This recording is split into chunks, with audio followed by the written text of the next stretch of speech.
Let's start with a number. In 14th century England, a typical agricultural laborer earned 2 pennies a day. 2 pennies a day. Now here's a sword price from an actual historical record documented in the UC Davis medieval price list compiled from primary sources. A cheap sword, described specifically as a peasant sword, cost 6 pence in the 1340s. That's 3 days of wages for the cheapest sword you could buy. A decent quality sword, the kind a professional soldier or minor knight might carry, ran from 6 shillings to 2 pounds depending on quality and finish. A shilling was 12 pence.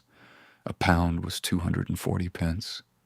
At 2 pence a day, a 1 pound sword represented 4 months of a laborer's wages. A 2 pound sword was 8 months. But here's what makes those numbers really land. The Seven Swords Historical Economics website did the modern wage comparison and arrived at this. If we translate a medieval agricultural laborer's daily wage into its modern equivalent, accounting for purchasing power across roughly 7 centuries, you get something in the range of 80 pounds to 120 pounds per day. That's a rough approximation, and economic historians debate the methodology, but it gives you a working sense of scale. Run that calculation on the sword prices. A 6-penny peasant sword costs 3 days of labor. In modern equivalent, that's somewhere between 240 pounds and 360 pounds. Entry level, functional, nothing fancy. A 6-shilling sword, 72 pence, 36 days of labor, comes out to somewhere between 2,880 pounds and 4,320 pounds in modern terms. That is the price of a decent used car. A 1-pound sword, 4 months of labor. Modern equivalent, roughly 9,600 pounds to 14,400 pounds. A 2-pound sword, 8 months. Modern equivalent, 19,200 pounds to 28,800 pounds. That is not a weapon. That is a financial commitment. And we haven't even got to the expensive ones yet. To understand why swords cost what they did, you have to understand what actually went into making one. Because the answer is not what most people expect.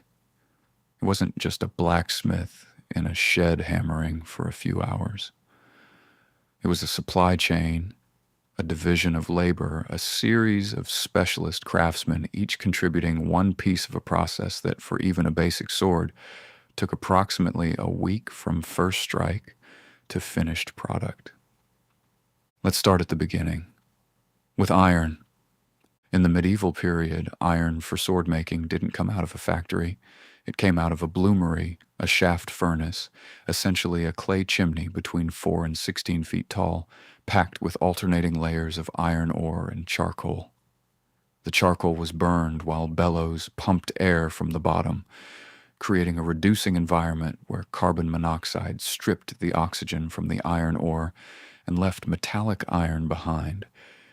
But the temperatures in a bloomery never reached the actual melting point of iron, roughly 1,538 degrees Celsius. So what came out wasn't liquid metal. It was a bloom, a spongy, porous mass of iron mixed with slag, carbon inclusions, and impurities that had to be refined before it was usable. Refining the bloom meant repeated cycles of reheating and hammering. The smith would heat the bloom until it was workable, then beat it on an anvil to drive out the slag, the waste glass-like material that collected in the iron's pores, while also controlling the carbon content. Get too much carbon in, and the iron becomes brittle. Too little, and it stays soft and won't hold an edge. The ideal for a sword blade sat in a specific range, roughly 0.4 to 0.8% carbon, and hitting that range consistently required skill, experience, and the ability to read the color of glowing metal in firelight and make judgments accordingly. This is not a skill you acquire in an afternoon.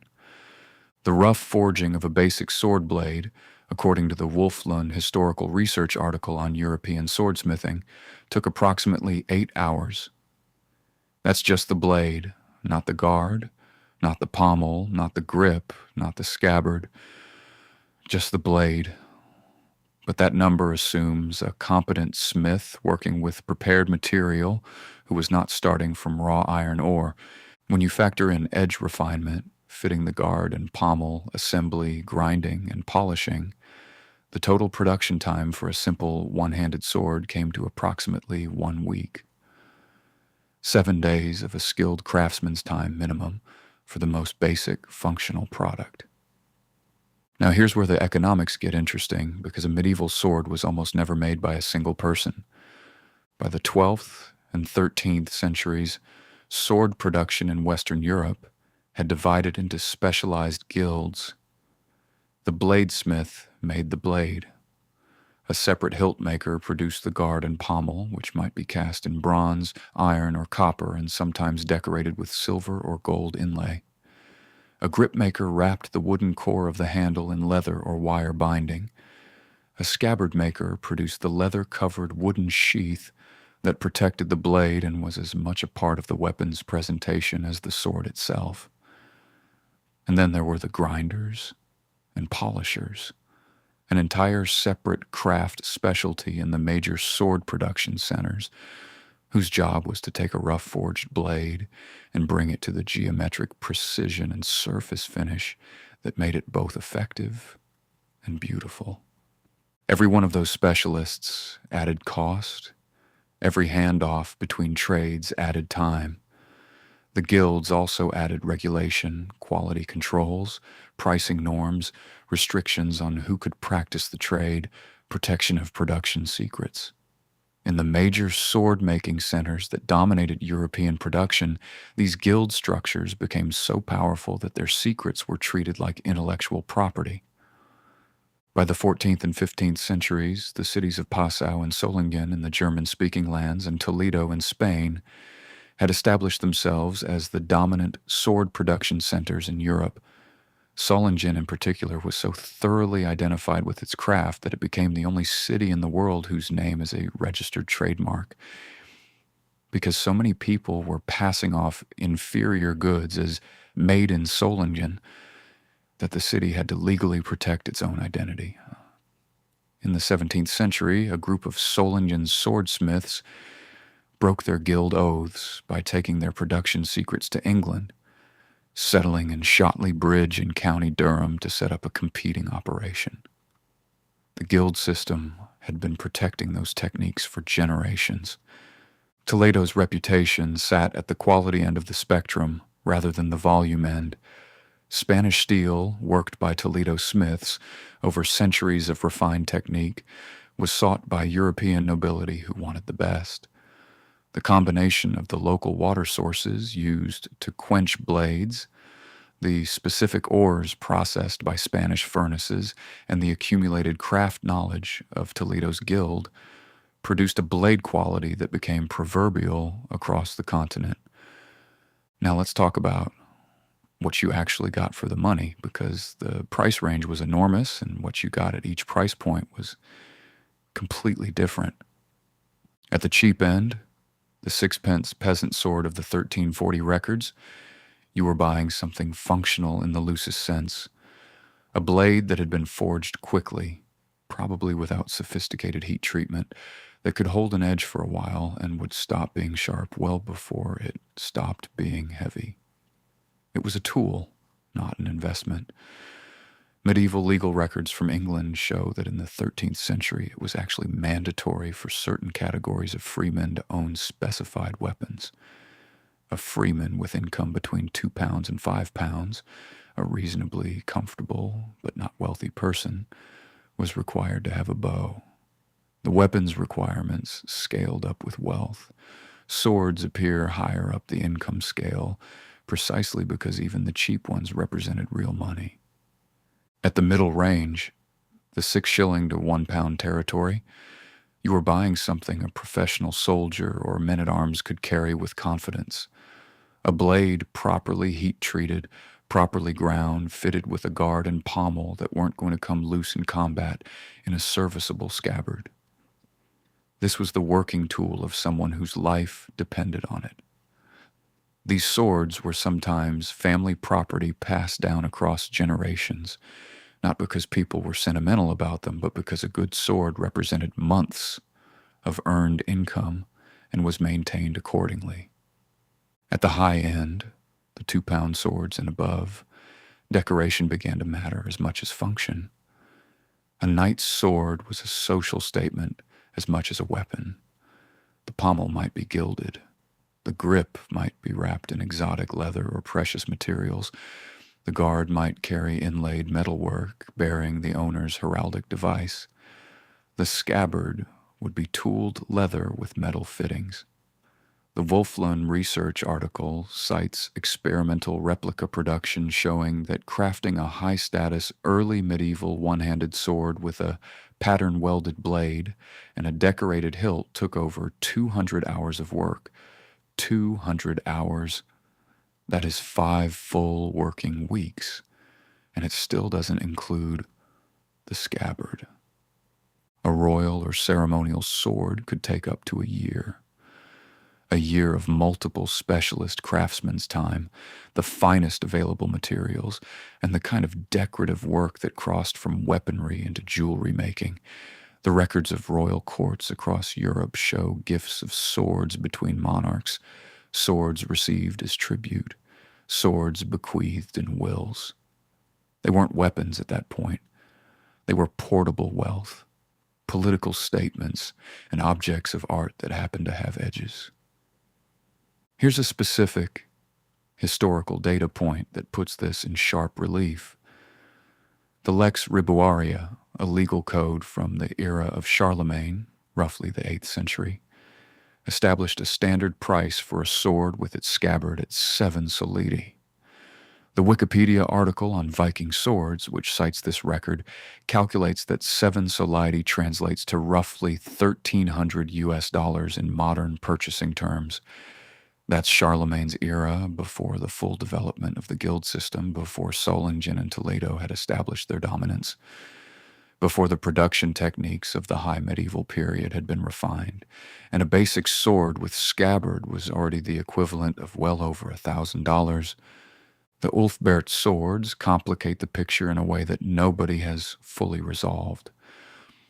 Between the 9th and 11th centuries, approximately 170 swords with the inscription plus VLFBERH plus T inlaid on the blade in iron letters have been found across northern Europe, primarily in Viking Age contexts.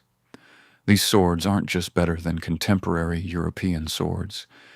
They're made of a fundamentally different material, crucible steel with a carbon content and homogeneity that European smiths working with bloomery iron should not have been able to produce.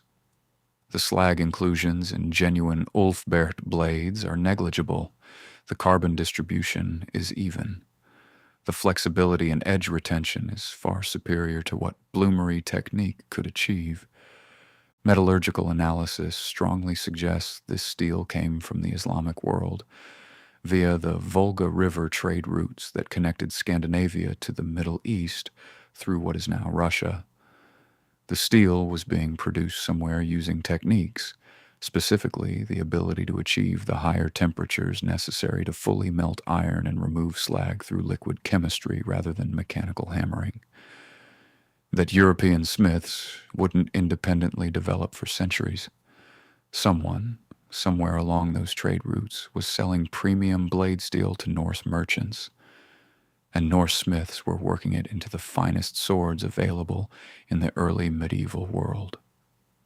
The counterfeit versions of Ulfbert swords, which also exist among those 170 recovered blades, identifiable by slightly different inscription styles and crucially by their inferior bloomery steel construction, tell us that the reputation of the genuine article was so valuable that forgers were already imitating the brand in the 10th century. Medieval sword fraud documented in the metallurgy of recovered artifacts. When a good sword broke, and swords did break in combat through metallurgical failures through sheer hard use, the economics of replacement were significant enough that repair was a serious option.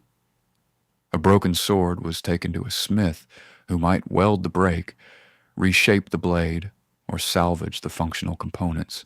Guard, pommel, and grip were often in better condition than the blade and could be transferred to a new blank.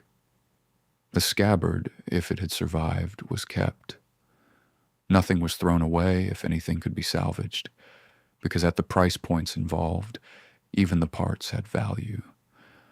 By the 15th and 16th centuries, centralized production in Solingen, Passau, and Toledo had begun to lower the cost of functional military swords through specialization and volume. The water-powered grinding mills of Solingen, which used the rivers flowing through the area to drive trip hammers and grinding wheels, allowed a degree of mechanization that reduced the per-blade cost for the standard product. Armies needed swords in quantities that individual craftsmen couldn't supply, and the production centers adapted. The cheap, functional military sword, adequate for infantry use, standardized in form, produced in batches, became more accessible than it had been in the early medieval period. But the finest swords stayed expensive. The Toledo blade for a wealthy European buyer, the Solingen master's work for a knight who wanted the best of German steel, the individual commission from a renowned craftsman who would spend months on a single weapon for a patron who could wait. Before we get to what all of this tells us, let's look at one more cost that almost nobody talks about: the scabbard. A sword without a scabbard was a liability. Carrying an unsheathed sword meant exposing the edge to everything it touched: clothing, walls, other metal objects, all of which would dull it. It meant risk of accidental injury to the carrier and everyone around them, and it meant a social display of aggression that, outside combat, was actively impolite in most medieval contexts. The scabbard was not optional equipment. It was part of the weapon. A quality scabbard was itself a substantial object. A wooden core, typically two pieces fitted together around the blade, covered in leather that was tooled, dyed, and in higher status examples decorated with metalwork. The throat, the metal fitting at the top, and the chape, the metal fitting at the bottom, were often cast bronze or iron, sometimes gilded. The belt suspension fittings had to be sturdy enough to hold the weight of the sword in motion. For a knight whose sword was a 2-pound piece of status-signaling metalwork, the scabbard might represent comparable or even greater decorative investment. The Charlemagne-era price of 7 solidi cited in the Lex Ribuaria specifically includes the scabbard in the price. This was not an accident. The legal record keepers of the Carolingian period understood that a sword and its scabbard were a unit and priced them accordingly. Losing your scabbard was nearly as bad as losing the sword, and in many contexts, traveling without one was an invitation to trouble with the law. The Worshipful Company of Cutlers of London, which received royal assent in 1415, was the formal recognition by the English crown of what the sword trade had become: a sophisticated, multi-specialist industry regulated by guild law, quality controlled, and economically significant enough to merit royal attention. By the time that charter was granted, the economics of the sword trade had been organized along guild lines for over 200 years. The price of a sword was not a number that emerged organically from supply and demand alone.